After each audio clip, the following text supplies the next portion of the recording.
What's going on, everybody? Nathan here.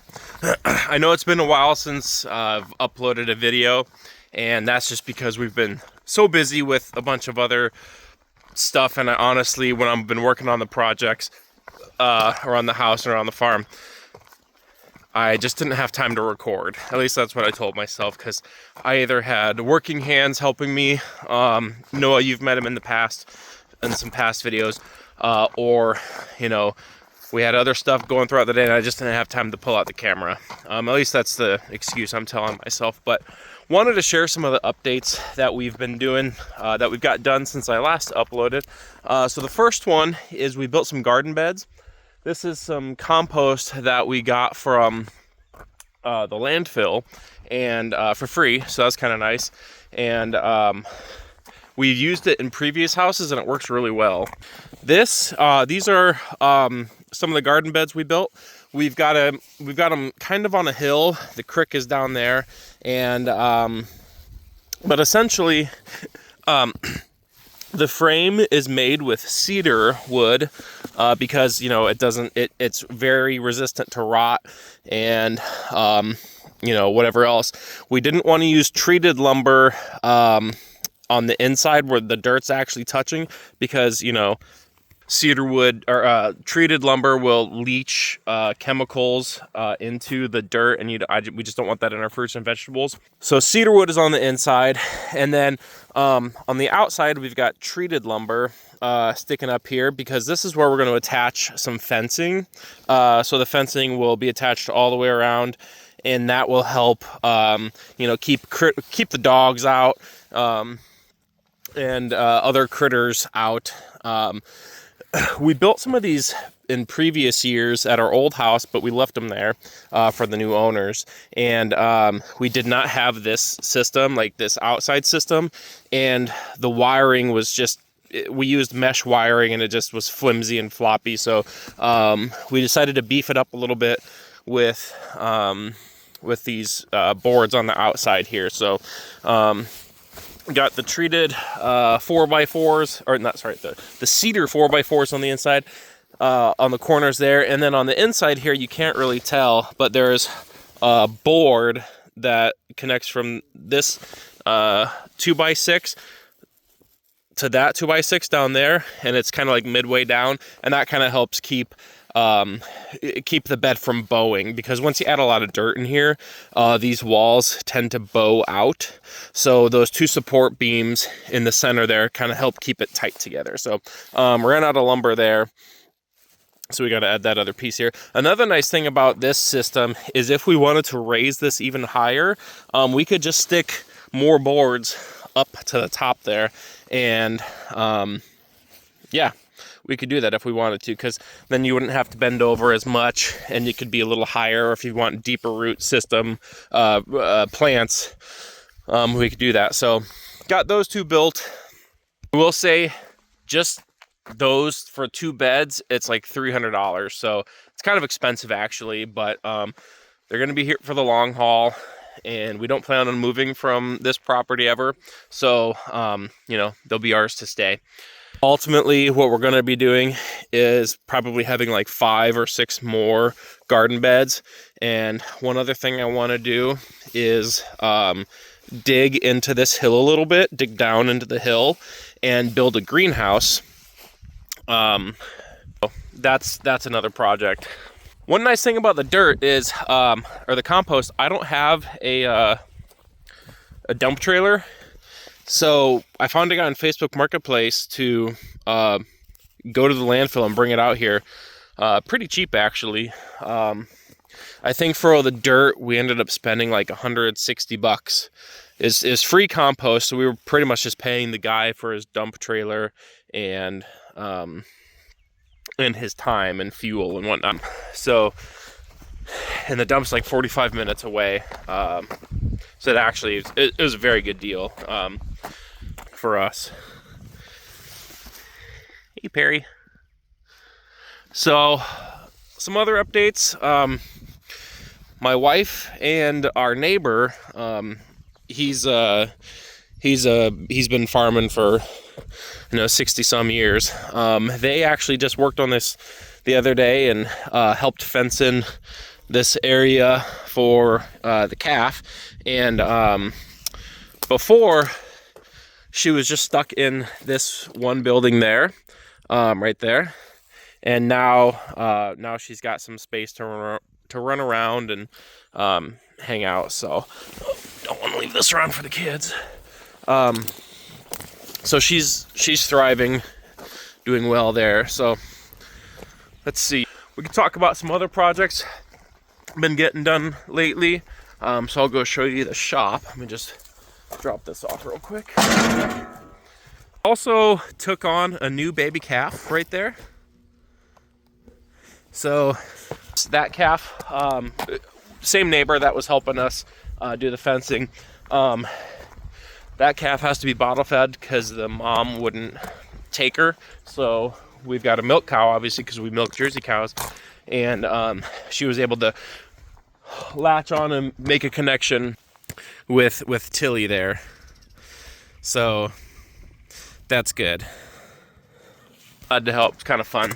It definitely makes me want to get more cattle, dairy cows, and meat cows, and whatever else. So, all right. So this is the shop. I know it doesn't look like much, but got the gym set up.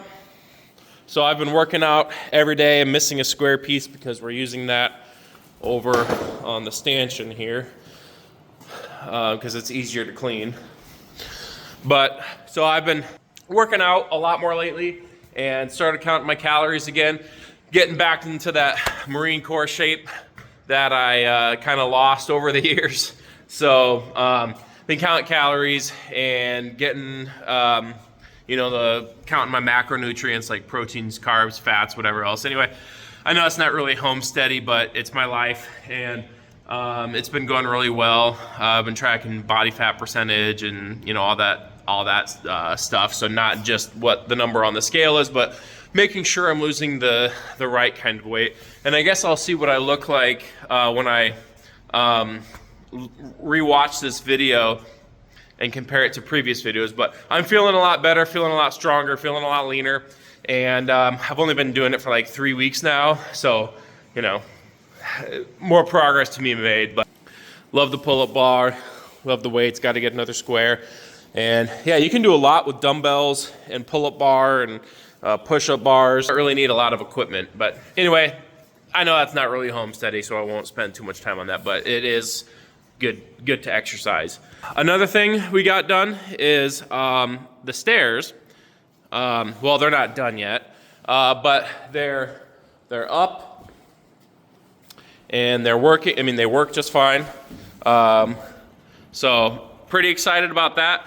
Never cut stairs before in my life, but basically, got the square, and then they sell these little clips at Lowe's that basically you find the distance from the top of the loft, including whatever flooring you're putting on there, to the base, including any flooring that you're putting on there, and you find that distance. And there's some calculators that you can use to figure out where those exactly need to go for the rise and the run of the stairs there. Throw it into the calculator, and basically you just mark the board, the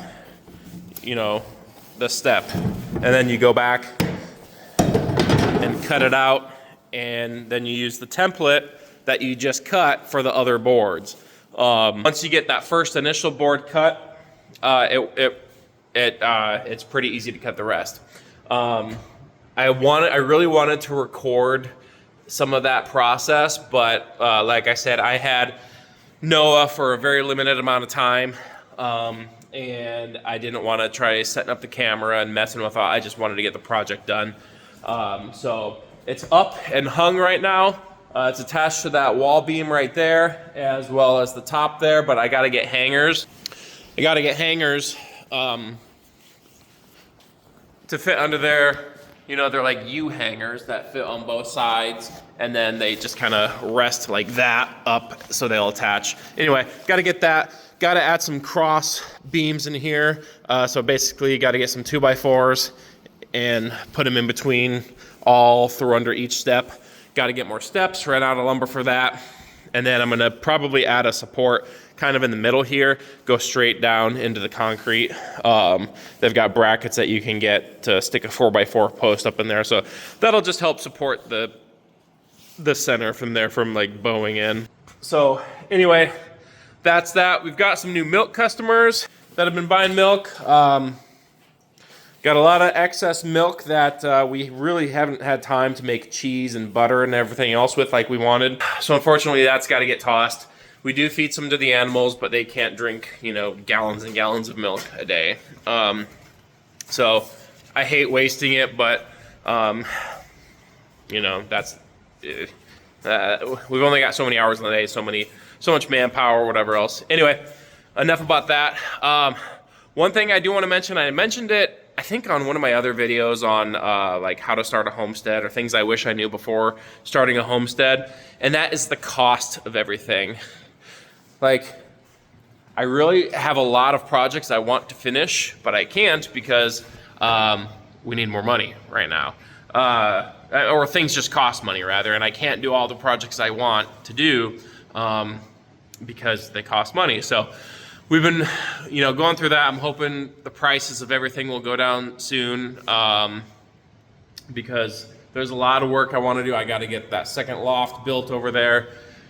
A lot of projects I want to get done, but you know, if you've ever started a homestead from the ground up, you realize money doesn't just grow on trees, and some of the stuff just takes time. Even though I've got a lot of drive and energy to get the projects done right now, it's just not feasible to do, you know, until more money comes in. So that's the fun thing about it, though, is you know, we're working, getting stuff done, and making it our own. So let's see. I think that's all of the highlights I kind of wanted to touch on now. And yeah, I'm just trying to think. There's other stuff. Oh, one of the other big projects I got to do, and I'm going to definitely try to record that, is getting the forest cleared out. So the lumber company left a lot of fallen trees. You can kind of see, like, that one's fallen up there. So I got to get all that brush out. I got to clean up the paths. Got to use sinking. I could use the skid steer brush hog to clear out, you know, because it's like a 6-foot brush hog, to clear out some of the area up there. But that piece of equipment's not working right now. So I'm looking at different things online that what I could get and for an attachment, and trying to balance those costs with, you know, other projects costs and whatever else. So anyway, hopefully you made it this far. Thanks for watching. Kind of a shorter video, 13 minutes, but wanted to hop on and say hi again, and sorry for, you know, not posting as regularly or as often as I used to. But anybody who's probably been YouTube has come across this same issue. And you know, it's a little discouraging. Not so much. I don't really care that much, to be honest. I mean, I do care, but I don't care. It's not bothering me. That's what I'm trying to say. You know, you post a video and then you get like 13 views. And it's like, oh, great. But then, you know, like you look 2 weeks later and it's got a couple hundred views. Like, oh, cool. So awesome. So anyway, that's, I look forward to that. The few of you that do watch, thank you. I appreciate it. And I'm going to stop rambling now. Have a good day.